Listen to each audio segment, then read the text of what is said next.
Students, स्वागत है आप सभी का हमारे चैनल पर। आज हम लोग पढ़ने वाले हैं क्लास 10 का फिजिक्स का फर्स्ट चैप्टर, जिसका नाम है प्रकाश का परावर्तन। तो प्रकाश के परावर्तन को समझने से पहले हम लोग कुछ चीज़ों के बारे में पहले जान लेते हैं। प्रकाश क्या चीज़ है? अगर आप अपने आसपास की चीज़ों को देख पाते हैं तो उसके लिए क्या चीज़ की आवश्यकता होती है? हमारी आँख। अगर आंख नहीं रहे तो हम लोग किस प्रकार से देख पाएंगे? लेकिन क्या सिर्फ आंख से ही हम लोग किसी वस्तु को देख पाते हैं? अगर हमारे आसपास में प्रकाश की मात्रा नगण्य हो ना रहे तो क्या वस्तु को देख पाएंगे? बिल्कुल नहीं। इसीलिए प्रकाश क्या करता है? तो प्रकाश किसी भी वस्तु को देखने के लिए हमारी आंखों को मदद करता है। ठीक है, अगर प्रकाश ना हो तो हम किसी भी वस्तु को देख नहीं पाएंगे। सबसे पहले अगर ये पेन जिसको हम देख पा रहे हैं, इसके पीछे क्या रीजन है कि प्रकाश की किरणें सबसे पहले इस पेन पर पड़ती है, तब जाके ये रिफ्लेक्ट होके, प्रकाश की किरणें रिफ्लेक्ट होके, परावर्तित होके हमारे आंखों तक पहुंचती है और हम इस पेन को देख पाते हैं। ठीक है, तो प्रकाश का डिफिनेशन क्या हो जाएगा? प्रकाश किसे कहते हैं? प्रकाश वह कारक है जिससे हम लोग किसी वस्तु को देख पाते हैं। अब हम लोग जानेंगे प्रकाश का स्रोत। तो क्या आप लोगों को पता है कि प्रकाश हमें कहाँ से मिलती है?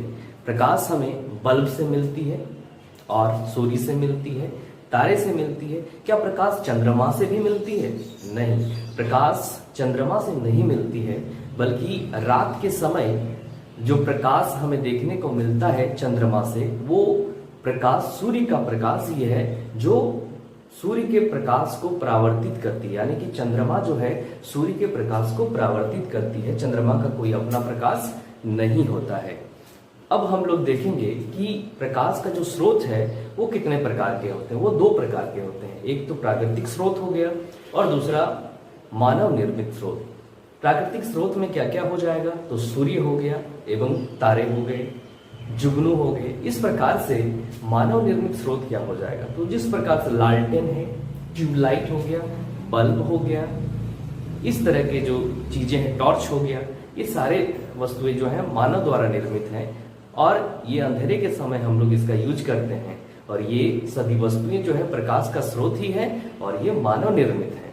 ठीक है, ये हो गया प्रकाश का स्रोत। अब हम लोग जानेंगे कुछ वस्तुओं के बारे में। हमारे आसपास में जितने भी वस्तुएं होते हैं उसको दो भागों में बांटा गया है। क्या क्या है? एक प्रदीप्त वस्तु है और दूसरा अप्रदीप्त वस्तु है। तो प्रदीप्त वस्तु किन वस्तुओं को कहेंगे? प्रदीप्त वस्तु उन वस्तुओं को कहते हैं जिससे प्रकाश उत्सर्जित होती है, यानी कि जिससे प्रकाश निकलती है। तो चलिए देखिए, ये जो पेन है मेरे पास, क्या इससे प्रकाश निकलती है? नहीं। अगर अंधेरे में इस पेन को ले जाएंगे तो क्या ये जलेगा? नहीं। तो जिससे प्रकाश निकलती है या जिससे प्रकाश उत्सर्जित होती है उसे हम लोग क्या कहेंगे? प्रदीप्त वस्तु। और जिससे प्रकाश नहीं निकलती है उसको हम लोग अप्रदीप्त वस्तु कहेंगे।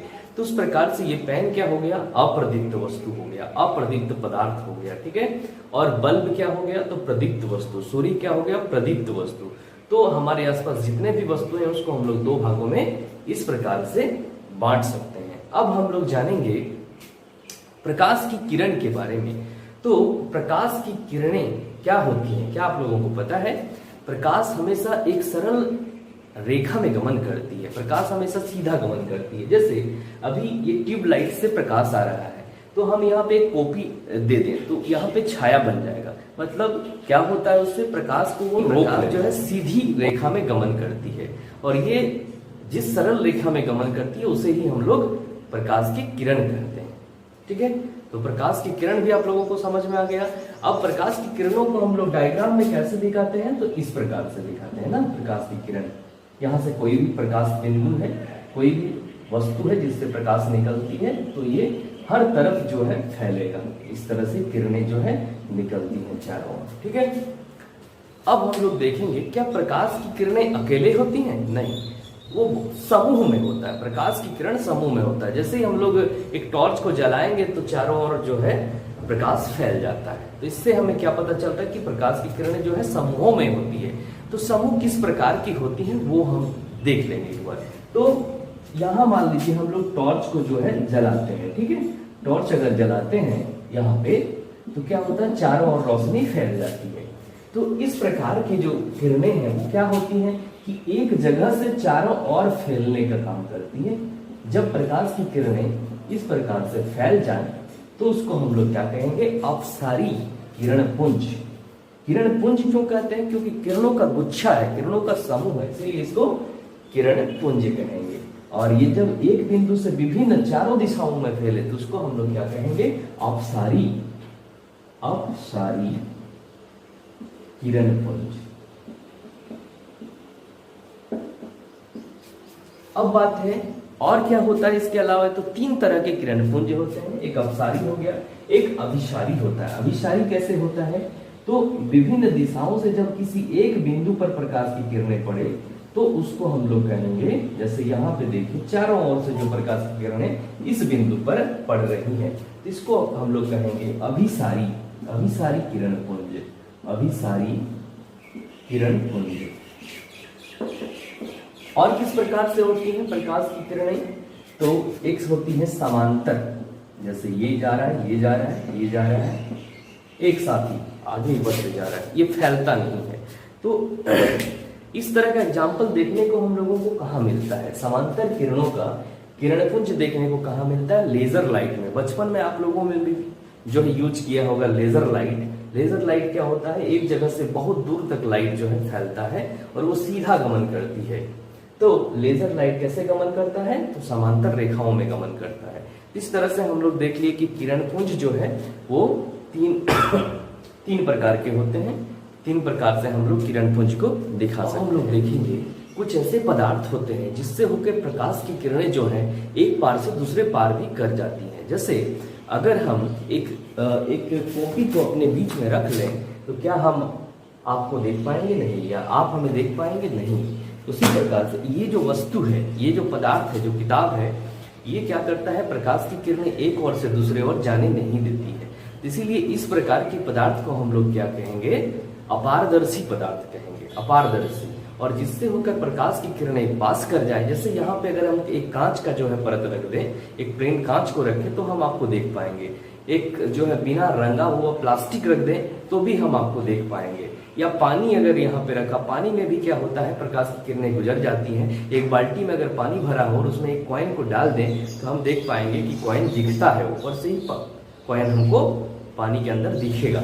जिससे क्या स्पष्ट होता है कि पानी हो, कांच हो या प्लास्टिक हो, तो उससे क्या होता है, प्रकाश की किरणें पार कर जाती हैं। इस प्रकार की वस्तुओं को हम लोग क्या कहेंगे, तो पारदर्शी पदार्थ कहेंगे। और जिससे प्रकाश की किरणें पार ना कर पाए उसको कहेंगे अपारदर्शी पदार्थ। अब कुछ पदार्थ ऐसे भी होते हैं जिससे होकर प्रकाश की किरणें आंशिक रूप से जो है पार करती हैं, पूर्ण रूप से पार नहीं कर पाती हैं। जैसे एक एग्जाम्पल के तौर पर एक पतली सी पेपर लेते हैं, व्हाइट पेपर, और उसको जो है तेल से हम तेल उसमें लगा देते हैं और क्या है, सामने अब अपने आंख के सामने रखते हैं तो हमें आंख के सामने यानी कि पेपर के पीछे जो वस्तु है वो स्पष्ट रूप से दिखाई नहीं पड़ती है, लेकिन कुछ हद तक दिखाई पड़ती है। पता चलता है कि कोई वस्तु रखा है, लेकिन कौन सी वस्तु रखा है ये स्पष्ट नहीं हो पाता है। तो इस प्रकार की वस्तुओं को हम लोग कहेंगे पारभासी पदार्थ। ठीक है, तो इसका एग्जाम्पल और दूसरा भी हम लोग ले सकते हैं। जैसे बैलून को फुलाने के बाद हम लोग आंख के सामने रखते हैं, उसमें भी हमें दिखता है कि हमारे आगे कोई वस्तु है। अगर बैलून के पीछे कोई वस्तु रहे तो वो दिखता है, लेकिन स्पष्ट रूप से दिख नहीं पाता है कि वो क्या है। तो इस प्रकार के जो पदार्थ होंगे इसको हम लोग कहेंगे पारभासी पदार्थ। अब हम लोग जानेंगे प्रकाश के परावर्तन के बारे में। तो प्रकाश का परावर्तन जानने से पहले चलिए देखते हैं परावर्तन का मतलब क्या होता है। तो परावर्तन का मतलब क्या होता है, लौट कर आना। जैसे एक गेंद हम लेते हैं और उसको दीवार में मारते हैं, तो दीवार में मारने पर क्या होगा, वो गेंद वापस हमारी ओर ही आएगी। इस घटना को हम लोग क्या कहेंगे, तो गेंद का परावर्तन कहेंगे। दीवार पर मारे और दीवार से टकरा कर वो वापस आ जाती है, तो ये घटना जो है प्रकाश का परावर्तन, गेंद का परावर्तन कहलाएगी। अब प्रकाश का परावर्तन क्या होता है, तो इसी मेथड पर जो है हम प्रकाश का परावर्तन को भी समझ सकते हैं। लेकिन प्रकाश का परावर्तन कहाँ पे होगा, सबसे अच्छा परावर्तन के लिए हम लोग मिरर का यूज करते हैं, दर्पण का यूज करते हैं। आपके घर में जो आईना है उसका यूज कर सकते हैं, उसमें प्रकाश का परावर्तन पूर्ण रूप से होता है। ठीक है, तो जब कोई, चलिए इसको हम लोग जो है डायग्राम के थ्रू से देखते हैं। एक दर्पण यहाँ पे हम बना देंगे, ये जो है इस प्रकार से हम लोग दर्पण को दिखाते हैं। ये दर्पण दिखाने का मतलब क्या है कि एक प्लेन कांच का टुकड़ा लिए और उसके एक पार्ट को, एक ओर को जो है हम लोग रजतित कर देते हैं, सिल्वर का परत चढ़ा देते हैं और उसके ऊपर से फिर से रंग कर देते हैं, कोई भी पेंट कर देते हैं। तो इससे क्या होता है, ये मिरर का काम करने लगता है, आईने का काम करने लगता है और उसमें जब हम लोग अपने फेस को देखते हैं तो हम अपने आप को उस आईने में देख पाते हैं, वो हमारा प्रतिबिंब कहलाता है। ठीक है, तो चलिए देखते हैं कि इस मिरर में, इस दर्पण में किस प्रकार से प्रकाश का परावर्तन होता है। तो जब कोई प्रकाश की किरण, मान लीजिए यहाँ से कोई भी प्रकाश का स्रोत है जिससे प्रकाश निकलता है, जब प्रकाश की किरणें, बहुत सारी किरणें निकलती होंगी, इधर उधर बहुत सारे निकलता है, लेकिन हम एक किरण को सिर्फ दिखाते हैं। जब प्रकाश की किरण इस प्रकार से यहाँ पे पड़ती है, इस बिंदु पे पड़ती है, तो क्या होगा, वो प्रकाश की किरण यहाँ से परावर्तित, इस प्रकार से परावर्तित हो जाएगी। ये प्रकाश की किरण यहाँ पे आके दर्पण में पड़ता है और पड़ने के बाद ये वापस उसी माध्यम में जो है मुड़ जाती है। ये जो घटना है यही प्रकाश का परावर्तन है। तो प्रकाश के परावर्तन को हम लोग कैसे डिफाइन करेंगे, जब कोई प्रकाश किरण किसी माध्यम से होकर आती है और किसी दर्पण पर टकराती है तो वह वापस अपने माध्यम में लौट जाती है। इस घटना को ही क्या कहते हैं, प्रकाश का परावर्तन कहते हैं।